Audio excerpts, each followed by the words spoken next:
Hello. So a while ago, I believe it was shortly after CM11, someone posted a kind of a research paper about Shrewd Step and pace chasers. And it's caused a lot of confusion in the community, especially with people, saying, well, is Shrewd Step good now? Because it was always a skill that we would ignore for so long. And the paper itself is very comprehensive, very detailed. I have linked it here in the description. I would encourage you to please go give it a read. Give props to the original writer, Aleks. But it is also a little bit dense. And so I have decided to, read through it, kind of parse what I can, cross-reference some things. I did my own testing in CM12 when I used a Shrewd Step Fuji Kiseki. And so I am ready to kind of chat a little bit about what this paper is saying, what Shrewd Step does, why it's quote-unquote good now, and kind of compare it with the main competitor here, which is Groundwork.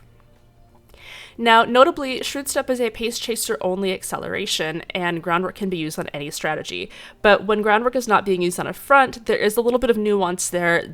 So firstly, let's just talk about Shrewd Step in a vacuum. Shrewd Step says that it slightly increases the ability to navigate smoothly when you are moving left or right. So crucially, Shrewd Step is a skill that only activates when you're moving from side to side, or when you're changing your lanes, basically. Now, if you're reading this with kind of a cursory knowledge of the game, you might think to yourself, well, this is completely random. This could hit at any point, which means that it's bad, because, if you are familiar with the acceleration mechanics, you only want to be accelerating at the beginning or at the final spurt. So why is Shrewd Step now considered to be kind of good? And before we get into that, first I'm going to point out that Shrewd Step and Groundwork both have the exact same base duration and both have the exact same acceleration increase, which means that these skills, if one they both proc, are roughly the exact same in terms of, their numerical value. So let's look over here and talk a little bit about the behavior of both of these skills. So in this diagram here, these are the starting gates, and this is going to be the inner rail, okay? So in the starting gates, this is 1, 2, 3, 4, 5, 6, 7, 8, and 9. We are going to just imagine that our pace chaser is spawning here in gate 7. Now, what happens when a girl spawns in an outer gate, or even like a mid gate, is that after the initial start dash, where all of the girls are kind of shoulder to shoulder, they're going to start spacing out a little bit based on their early skills, based on their acceleration, based on their style, based on how quickly they emerged from the gate, their start delay, all sorts of things. So once they start staggering a little bit, so once they start giving each other a little bit more space, the girls in the outer lanes are going to try to start moving towards the rail. This is because when they're taking a corner, they don't want to be taking a corner way out here, because that means that they're going to have a lot more distance to cover. They want to be taking a corner in lane 1. So they're going to start moving inward. And when they move inward, what happens is that they are moving, quote unquote, left or right, which is going to activate Shrewd Step, which means that Shrewd Step is actually going to activate fairly reliably in the earlier portion of the early race, as long as you're spawning in kind of one of these outer gates. If you're spawning in gate 1, you're not moving sideways. You're not moving in towards the rail because you're already as close as you can possibly be. You're not moving out because there's no AI that has you move out into the outer lanes unless you're trying to pass someone else. Now, what usually happens is if you are spawning in an outer lane, you have a slightly better ability to overtake someone spawning in an inner lane. So in a normal kind of race, if we're thinking like just any race that we've seen, right? Something that happens quite often is that a girl that spawns in an outer gate is going to be pushing in and wind up in front of the girl in the inner gate. And then the girl in the inner gate is going to try to overtake, which means that she is going to be activating a Shrewd Step if she's a pace chaser, because she's transitioning into a different lane, right? So basically what I'm getting at here is Shrewd Step is inconsistent in that we don't know when it's going to happen exactly. It doesn't happen at 0.0 seconds at the start of every single race like Groundwork does. It's inconsistent, and it can happen very, very early. It can happen very, very late. However, it's not as inconsistent as the tooltip description makes you think it will be, because in the beginning of a race, Umas are much more incentivized to move from side to side as they are adjusting to the lane that they're going to try to take and be in for the earlier mid-race. This means that Shrewd Step is actually activating earlier and more consistently than it really appears to be on paper when you're reading it with a cursory knowledge of the game.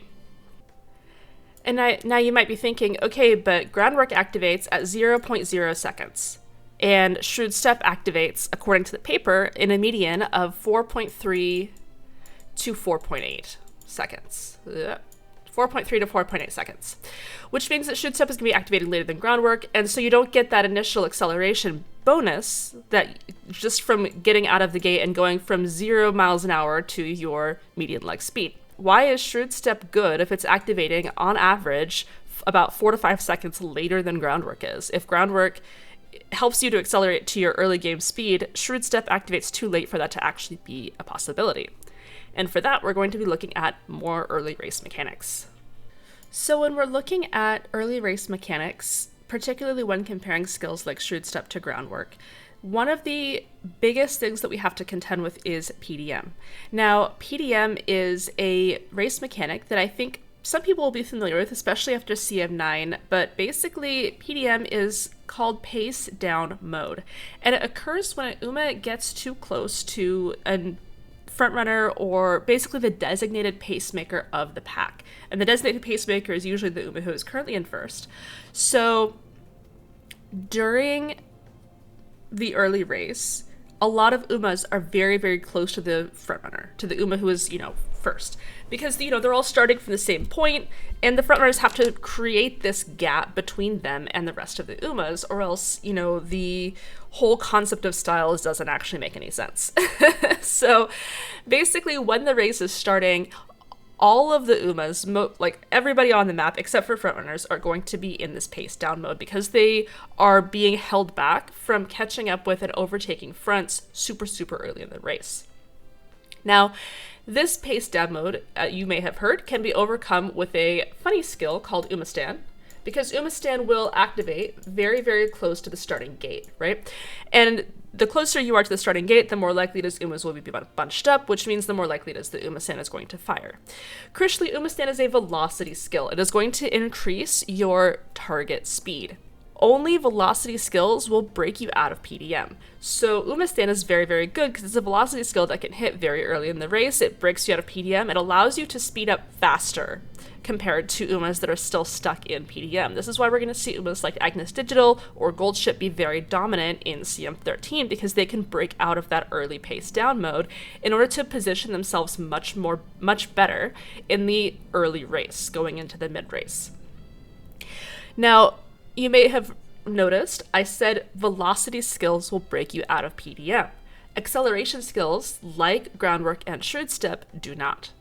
So now if we're looking at Groundwork, which activates from that 0.0 seconds right out of the gate, on a pace chaser specifically, we are still going to be in PDM. So we are still going to be under the constraints of pace down mode, which means Groundwork is not going to be as effective on a pace as you're used to it being on a front runner. So all three of these are going to be pace chasers, okay? And we're going to imagine that there is a front runner in the lobby. So as our control is going to accelerate, and then our control is going to hit pace down mode, which is going to stall her out. And then she is going to continue to accelerate once the front has gotten away from her, right?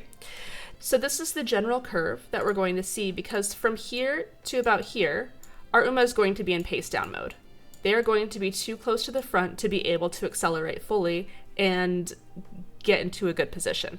So when the front pulls away, maybe the front hits Groundwork, maybe the front, is taking the lead, but the front is going to be pulling away around this time, which means that our test, our sample pace chaser, is going to be released from PDM and going to be able to accelerate to her normal speed. So now let's think about this in the context of hitting Groundwork on a pace chaser when there is a frontrunner or another pacemaker in the lobby. Groundwork is going to hit at 0.0 seconds, and crucially, Groundwork does not break you out of PDM because it is an acceleration skill. It is not a velocity skill. So when you have an Uma who is hitting Groundwork at 0.0 seconds, they're going to be following the exact same line as an Uma who did not hit Groundwork until PDM ends, at which point they will accelerate faster.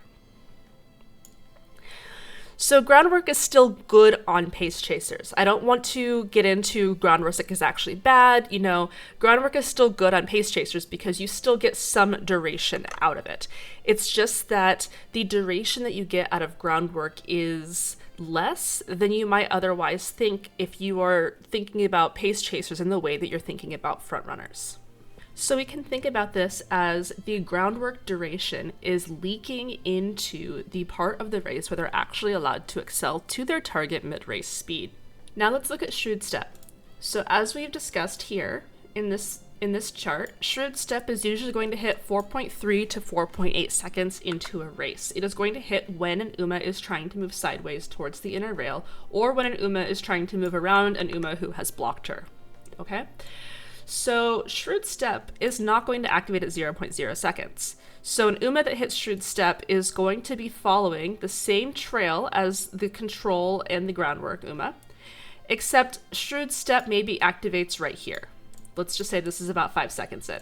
So now she is under Shrewd Step, and when PDM ends, she will also have, when PDM ends, she will also have the same duration of that acceleration as the groundwork one does. So even though Shrewd Step activates later into the race, because PDM is suppressing acceleration from non-front runners, if assuming there is a front runner in the room, both groundwork and Shrewd Step actually have very similar effects. This means that the memes of Shrewd Step being the new groundwork, you know, the memes of pace chasers, you know, emulating how powerful groundwork is with only a fraction of the SP, those are not actually inherently wrong. So now you might be thinking to yourself, okay, well, if groundwork activates here and Shrewd Step activates here, the duration of Shrewd Step is going to be longer, which means that Shrewd Step is going to be stronger because it's activating at a better time. And that's not actually the case, because acceleration only really matters until you reach your target speed, right? And your target speed at the very beginning of the race is low enough that the groundwork leakage, the groundwork carryover, whatever you want to call this, is still about roughly equivalent to what you are getting out of Shrewd Step. So essentially this does mean that Shrewd Step and groundwork are roughly equivalent when Shrewd Step activates at a good time. Now we go back to this problem, which is that we don't know exactly when Shrewd Step is going to activate. It is not as reliable as groundwork, and it is very gate dependent. There are certain things in the paper that discusses various starting gate issues with Shrewd Step. For example, the paper notes that Umas that spawn in gate 4, for some reason, do not seem to proc Shrewd Step early enough, or as early or as reliably as Umas that start in other gates.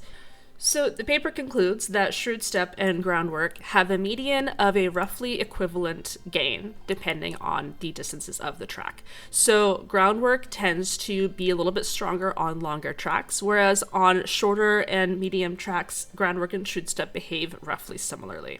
The conclusion is that Shrewd Step and groundwork, they both have the same acceleration bonus, the same duration scaling, but they have different consistency. Groundwork is guaranteed to always hit early, no matter what. Whereas Shrewd Step, your timing is less controlled, and it is a little bit more beholden to the gate that you are spawning in at.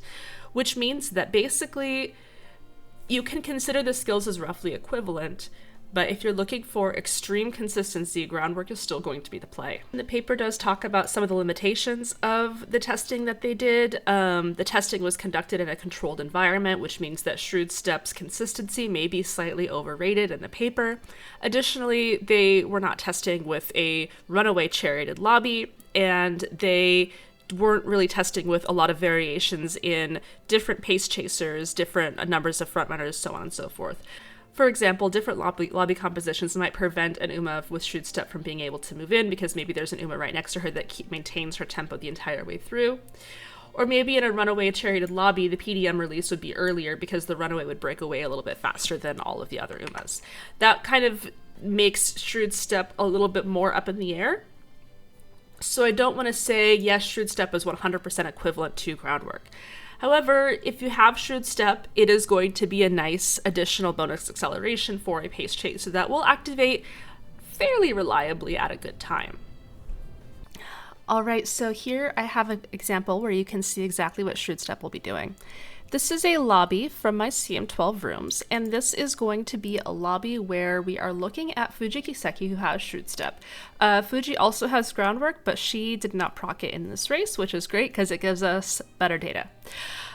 So both of these Ogres, this Maya and this Tachyon, are all pace chasers. This Rudolph, this Mihono Bourbon, and this Saiyan Sky are all front runners, leaving this Rudolph to be the only late soldier. So Saiyan Sky here gets a late start, which you will see, but otherwise you can see Rudolph, Bourbon, and Saiyan Sky activating their accelerations, their groundwork, and taking the lead. And we'll go ahead and just look at how this is unfolding.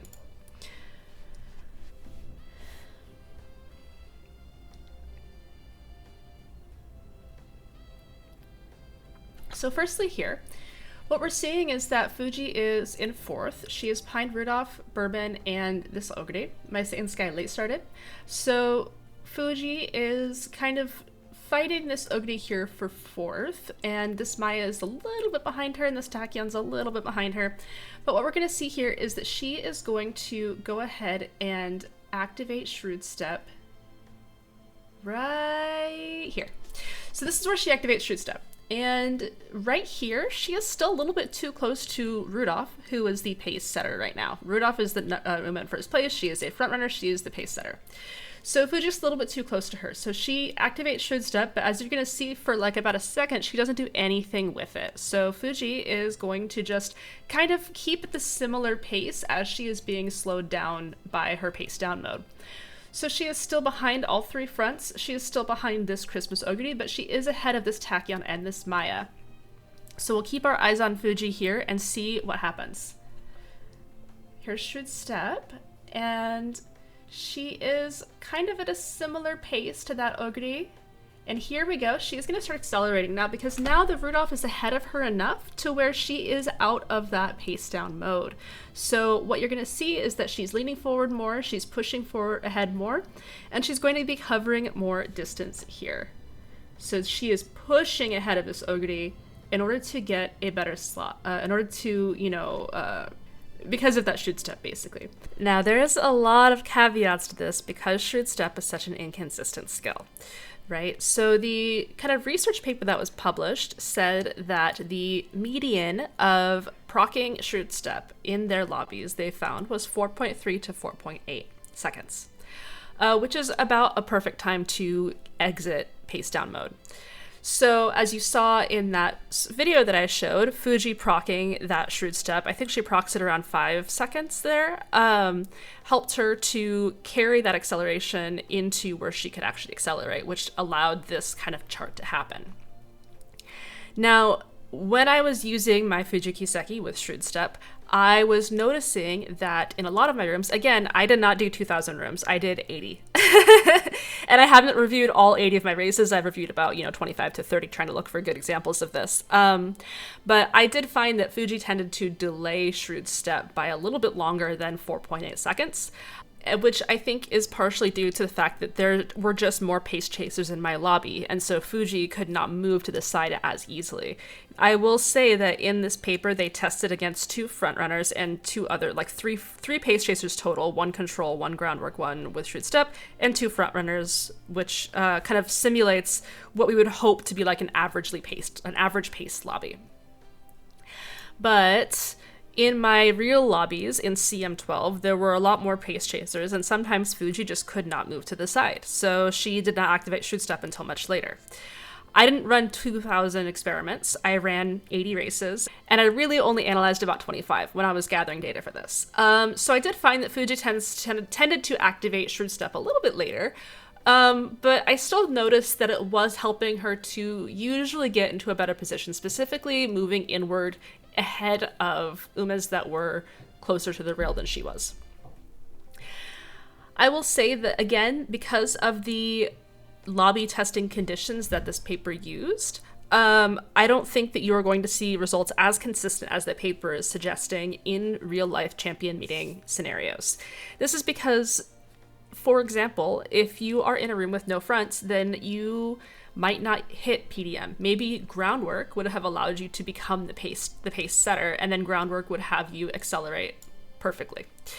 So it's really important to just remember that there's always going to be variables, there's always going to be inconsistencies, and if you are looking for something that is going to be consistent no matter what, you are looking for Groundwork plus 3 greens. If you are looking for something that's like 90 SP that will probably help you get into a better position, probably more often than not, Shrewd Step is fine. So that's the conclusions that I have drawn from this. I'm interested to hear other people's takes, your conclusions, whether or not you've tested it, what your findings were in the testing, and I look forward to hearing all about it. So I hope that this was helpful in explaining a little bit between the difference of Groundwork, Shrewd Step, having neither, why Shrewd Step is now like quote unquote good now, and really, I want to give a huge shout out to Aleks and the folks who wrote this paper, who worked on these testings. This is really incredible, and I think that it's really fun to look into. I love it when kind of niche things like this combine with weird game logic to create situations that we might not have expected. I think it's really, really cool, and I look forward to more folks talking about it. So let me know what you think, and I am happy to chat more about this. Thank you guys so much, and let me know if this helped. Bye-bye.